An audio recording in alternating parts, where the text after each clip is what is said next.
Un errore che troppo spesso si commette è quello di dimenticarci di tutti i bei tesori che ci circondano. Parliamo ovviamente di tesori artistici e culturali, musei, pezzi storici, oggetti e quant'altro andrebbero salvaguardati e valorizzati un po' di più, e proprio per questo motivo sono state istituite le giornate europee del patrimonio, con l'intento di potenziare e favorire il dialogo e lo scambio anche in ambito culturale, al fine di favorire inoltre la conoscenza del patrimonio culturale stesso. Numerose le iniziative organizzate anche quest'anno in Abruzzo, con l'apertura gratuita di tutti i luoghi statali della cultura. A Pescara, nella immensa struttura dell'Ex Aurum, protagoniste sono state le targhe storiche, che compongono proprio il percorso delle ville dannunziane. La motivazione per la quale sono state progettate è dovuta sia per far conoscere l'importante storia architettonica degli edifici, fatta di stili, di strutture e decori, ma anche dell'assetto urbanistico, secondo il piano regolatore del 1910, voluto dal progettista l'ingegnere Antonino Liberi come città giardino, sia per la maestria con cui sono stati disegnati ed eseguiti dai professionisti dell'epoca, architetti, ingegneri e geometri. Hanno aderito al progetto diverse scuole: l'Istituto Tito Acerbo, che ha curato i caratteri delle lettere dell'alfabeto e dei numeri in stile Liberty ripresi da un manifesto degli anni '20, poi il Liceo Artistico Bellisario, che si è occupato dei bozzetti acquerellati che riproducono i prospetti dei singoli villini con i particolari strutturali, decorativi e paesaggistici.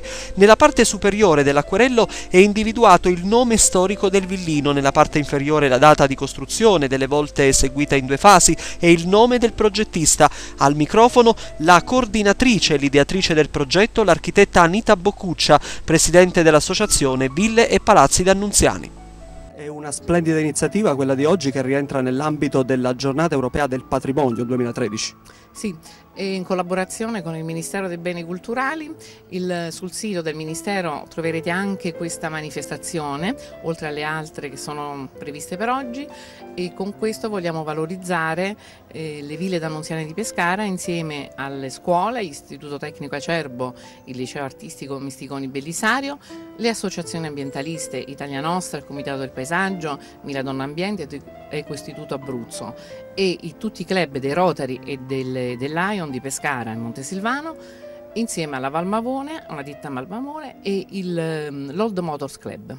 C'è stata una grande macchina organizzativa dietro questa manifestazione. Sì, è grande, una collaborazione molto efficiente e soprattutto un lavoro di prestigio. Fondamentale soprattutto è stata però la preziosa collaborazione degli istituti scolastici, ci conferma l'assessore al patrimonio Eugenio Seccia. Sì, è fondamentale. Abbiamo preso l'occasione di questa giornata europea del patrimonio per portare anche i ragazzi a conoscenza di quello che è il valore del patrimonio della città di Pescara, facendo delle iniziative anche con l'associazione Ville e Palazzi Dannunziani per valorizzare quello che c'è di bello nella città, come appunto il patrimonio storico riguardante l'epoca dannunziana delle ville dannunziane. In questo senso abbiamo anche apposto, questo la giornata conclusiva del progetto che abbiamo fatto con l'associazione, delle targhe per rappresentare chiunque passi quelle che sono la storicità di questi palazzi, che molte volte ne passiamo,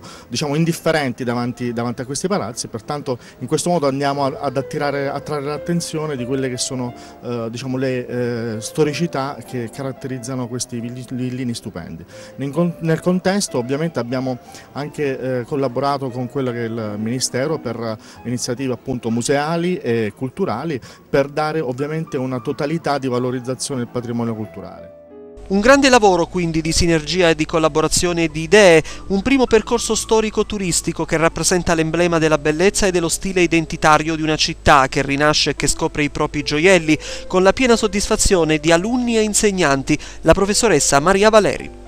Allora, dietro invito dell'architetto Boccuccia, che ha coinvolto questi ragazzi orgogliosi di partecipare a questa iniziativa, che li ha visti coinvolti in un percorso su queste testimonianze storiche di un'identità locale, e hanno messo veramente un grande entusiasmo nella partecipazione, e come vedete oggi c'è stata anche una partecipazione di massa che non è soltanto prettamente scolastica, c'è proprio un coinvolgimento attivo, emotivo e anche culturale verso questo aspetto molto importante della nostra realtà locale. Un grande lavoro quindi da parte dei ragazzi. Sì, però piacevole, che non è stato assolutamente pesante da parte loro, perché è ciò che loro amano fare ed è bene coinvolgerli in qualcosa di veramente attivo e che li renda parte integrante della realtà locale e siano consapevoli soprattutto di queste identità storiche del passato. Quindi questa consapevolezza che li rende orgogliosi di far parte di questi luoghi,